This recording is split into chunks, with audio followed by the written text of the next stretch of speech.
నమస్తే, నేను మీ హరిత. పైల్స్, ఫిస్టులా, ఫిజర్స్ చాలా మంది ఫేస్ చేస్తున్న ప్రాబ్లం. చెప్పుకోలేని బాధ కూడా ఇది. అయితే దీనికి పర్మనెంట్ సొల్యూషన్ ఉంటుంది అంటున్నారు ప్రముఖ surgical gastroenterologist Ananya hospital chairman doctor Anand Kumar.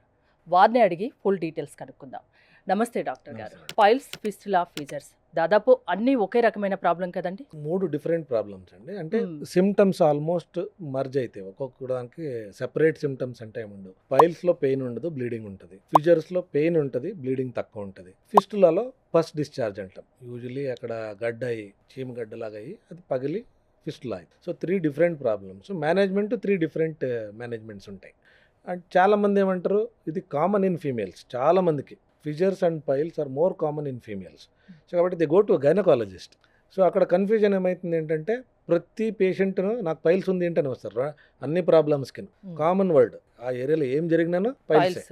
So కాబట్టి they reach a wrong doctor. They don't reach proctologist or coloproctologist. So దీంట్లో ఏమవుతుంది ఏంటంటే స్టేజ్ పెరిగిపోతుంది, మనకు గ్రేడింగ్ పెరిగిపోతుంది. అది అయిన తర్వాత చాలా మంది వచ్చేమంటారు సార్ నాకు లేజర్ ఆపరేషనే కావాలి. అంటే ఈ మధ్య కాలంలో కూడా ఎక్కువగా వింటున్నామండి లేజర్ అది గురించి.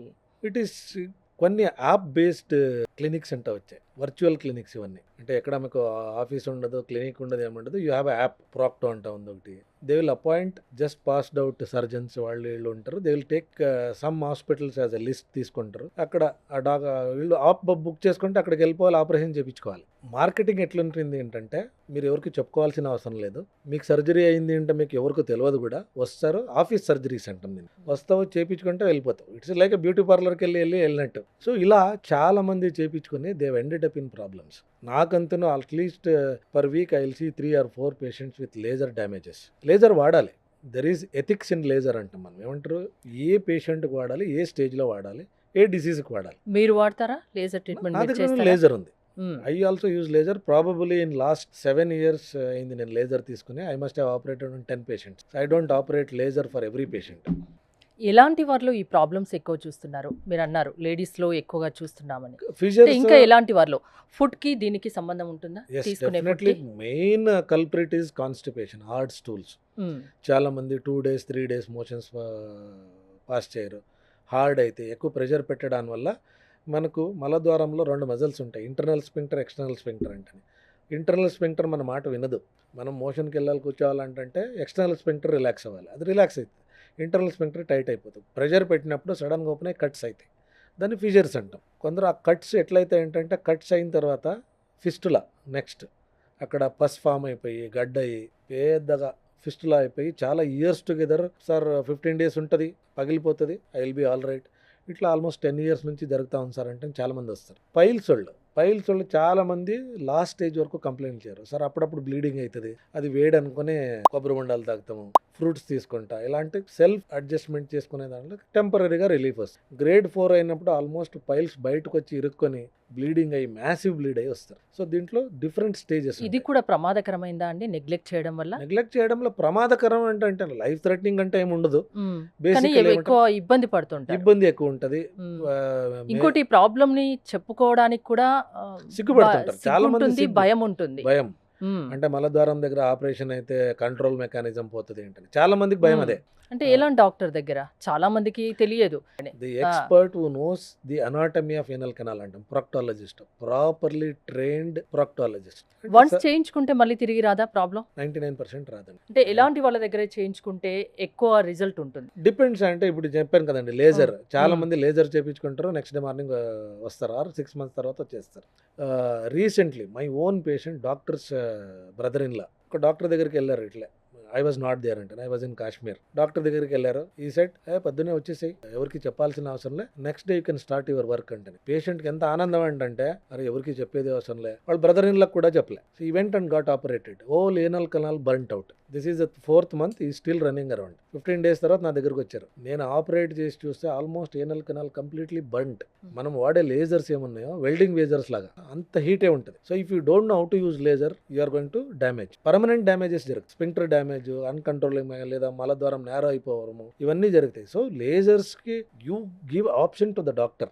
లెట్ డాక్టర్ డిసైడ్ ఏ స్టేజ్ కి ఏ చేయాలంటే. నాకు తెలుసు ప్రతి స్టేజ్ కి నువ్వు లేజర్ వాడేది తప్పు. పర్మనెంట్ సొల్యూషన్ ఉంటుంది ఈ పైల్స్ కానీ ఫిస్టులా ఫిస్టులా, ఫిషర్స్ దీంతో బాధపడిన అవసరం లేదు అంటున్నారు. అంటే పర్మనెంట్ సొల్యూషన్ అంటే మీరేమిస్తారు? పర్మనెంట్ సొల్యూషన్ అంటే స్టేజ్ పెట్టండి. ఇప్పుడు గ్రేడ్ 1 అండ్ గ్రేడ్ 2లో డెఫినెట్‌గా లేజర్‌తో క్యూర్ చేసేస్తాం. మళ్ళీ రాదు. అడ్వాంటేజెస్ ఏంటి? లేజర్‌లో ఓన్లీ పెయిన్‌లెస్. లెస్ హ్మ్. పెయిన్ అంటాం. అంటే పెయిన్‌లెస్ అనే దానికల్లా లెస్ పెయిన్. గ్రేడ్ 1 అండ్ 2లో మీకు పైల్స్ ఉండేది పెయిన్ ఎక్కడ ఉండదో మనకు ఏనల్ కెనాల్‌లో పెయిన్ ఉంటది. పైన ఉంటాయి అవి. ఆ బేస్ దగ్గర బర్న్ చేస్తే మీకు పెయిన్ రాదు. గ్రేడ్ 3, 4లో చేశారంటే పెయిన్ ఉండే ఉంటది. డ్యామేజెస్ ఎక్కువ ఉంటాయి. సో స్టాండర్డ్ ఆపరేషనే చేయాలి.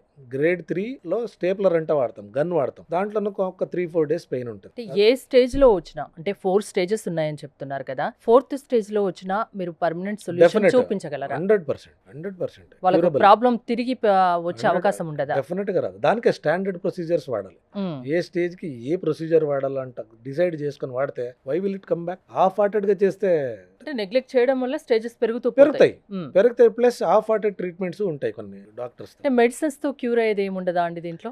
మెడిసిన్స్‌తో కాదండి. ఏమంటారు prevention is better than cure దీంట్లో. ప్రివెంట్ చేయాలి. మలబద్ధకం కాకున్నట్లు చూసుకోండి. మీకు పైల్స్ రావు. ఎందుకొస్తాయి? If you have a free stools ఎందుకొస్తాయి? అంటే నాన్ వెజ్ లాంటివి ఎక్కువగా తీసుకోవడం వల్ల పైల్స్ లాంటి ప్రాబ్లమ్స్ వస్తాయా? Absolutely no relation. It is చాలా మంది చెప్తూ కాన్‌స్టిపేషన్. ఉంటారు. It is basic innate mechanism of constipation. Hard stools ఎక్కువ ప్రెషర్ పెట్టడం ఆర్ కొందరికి ఏమంటారు పారాలిసిస్ అయింటది ప్రీవియస్. కొందరికి నర్వస్ ఇష్యూస్ ఉంటాయి. పోలియో ఉండేవాళ్ళు వీళ్ళకి లాక్స్ స్పింక్టర్స్ అంటాం. వాళ్ళు సింపుల్ ప్రెషర్ పెట్టిన వాళ్ళకి బల్జ్ అవుతాయి. సో మనం తీసుకునే ఫుడ్ కి పైల్స్ రావడానికి సంబంధం ఉందన్నారు. 100% అంటే ఎలాంటి ఫుడ్ తీసుకోవాలి రాకుండా హై ఉండడానికి? Fibre food.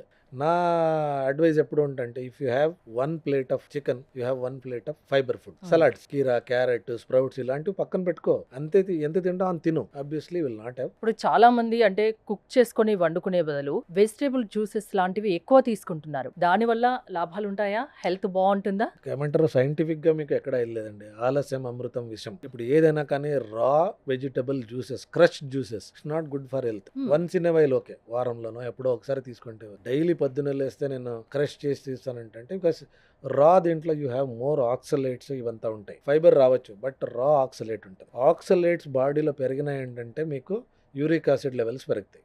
యూరిక్ యాసిడ్ పెరిగింది అంటే కిడ్నీ స్టోన్స్ ఛాన్సెస్ పెరుగుతాయి. సో కాబట్టి raw food should never be used half cooked, half boiled అంటాం కదా, they are the best. Okay. It will take out oxalates. 100% oxalates convert అయిపోతాయి. అంటే carrot, beetroot, కీరా ఇలాంటి జ్యూసెస్ తాగొచ్చా? ఏదైనా కానీ ఎందుకంటే రా డైరెక్ట్ అయితే క్యారెట్ కూడా చాలా మంది డైరెక్ట్ అంటే తీసుకోండి. ఐరన్ డెఫిషియన్సీ ఉన్న బీట్రూట్, క్యారెట్ ఫేస్ గ్లో అవ్వడానికి ఇలాంటి ఎక్కువ ప్రతిరోజు తాగుతూ ఉంటారు కదా. It's a wrong concept actually. Wrong concept. It's ఇప్పుడు బేసికలీ మీరు చెప్పే వరకు నాకు తెలియదు అసలు. unscientific advices. Somebody who don't know what is అంటే science. డైలీ క్యారెట్ జ్యూస్ తీసుకోవడం వల్ల, బీట్రూట్ జ్యూస్ తీసుకోవడం వల్ల చాలా మంచిది క్యారెట్ అనుకుంటున్నా డైరెక్ట్ గా health కి. తినొచ్చు కదా, పళ్ళు ఉన్నాయి కదా గట్టిగా ఉన్నప్పుడు. Why don't you eat? ఇప్పుడు జ్యూస్ తీసుకున్నారండి అనుకోండి, it will directly go into the small bowel. Stomach లో ఉండదు కదా, you have to crush. Chew చేసి క్రష్ చేసి స్టమక్ లో గ్రైండ్ అయింది ఏంటంటే there is a process of changing your దాంట్లో ఉండే కంటెంట్ చేంజ్ అవుతాయి. మీరు డైరెక్ట్ క్రష్ చేసి తాగారంటే డైరెక్ట్ గా స్మాల్ బౌల్కి వెళ్తాయి. స్మాల్ బౌల్ నుంచి డైరెక్ట్ అబ్జార్ప్షన్ అవుతుంది కదా, oxalate will get absorb directly. మీకు స్టమక్ లో liquid will stay maximum 10 minutes. Solid తీసుకోండి, it will stay for 3 hours. So digestion is much more standard. Stomach juices is a కంటే crushing. తినడం better. తినటం better. ఇంకోటి vegetable juice తీసుకోవడం కంటే దాన్ని హాఫ్ బాయిల్ చేసి తినడం హాఫ్ బెటర్. బాయిల్డ్ చేసి best because your fibre is retained. గతంలో అందరూ కుక్ చేసే తింటుంటారు. రా తినేవాళ్ళు ఎక్కడ ఫ్రూట్స్ తప్ప రా అనేది ఎక్కడ కాన్సెప్టే లేదు. రా meet also should not be eat except some Mediterranean కంట్రీస్లో వాడతారు కాబట్టి వాళ్ళ డిసీజెస్ వేరే ఉంటాయి. తీసుకునే ఫుడ్ బాడీలోకి ఏది వెళ్ళినా 1-2 సార్లు ఆలోచించండి. 100%. అది తీసుకున్నాక లేనిపోని ప్రాబ్లమ్స్ కొని తెచ్చుకోవద్దు. మనకు వచ్చే ప్రాబ్లమ్సే మనం ఆ. తినే ఫుడ్ వల్ల. 99% of the diseases are because what we eat. So ఇంకోటి పాయిల్స్, ఫిస్టులా, ఫిషర్స్ తో బాధపడిన అవసరం లేదు. పర్మనెంట్ సొల్యూషన్ ఉంది. ఉండదు. అర్లీ డిటెక్ట్ అయితే మీకు you go to your own okay gynaecologist నే కల్చర్ అనుకోండి. సర్జరీ కూడా భయపడిన అవసరం లేదు. పెయిన్ తో కూడుకున్నది ఏం కాదు కదండి. పెయిన్ డెఫినెట్ గా ఉంటుంది. పెయిన్ ఉంటుంది. వాళ్ళు వచ్చేదే మన దగ్గరకు పెయిన్ తోనే వస్తారు. అంటే ఆఫ్టర్ సర్జరీ టైంలో week to 10 days you have to get ready mentally for that pain. ఒక 10 days ఓర్చుకోగలిగితే లైట్ పెయిన్ క్యూర్ ఉంటుంది. అవుతుంది. పర్మనెంట్ సొల్యూషన్ అనేది 100% క్యూర్ అవుతుంది. థ్యాంక్ యూ డాక్టర్ గారు. Thanks for coming.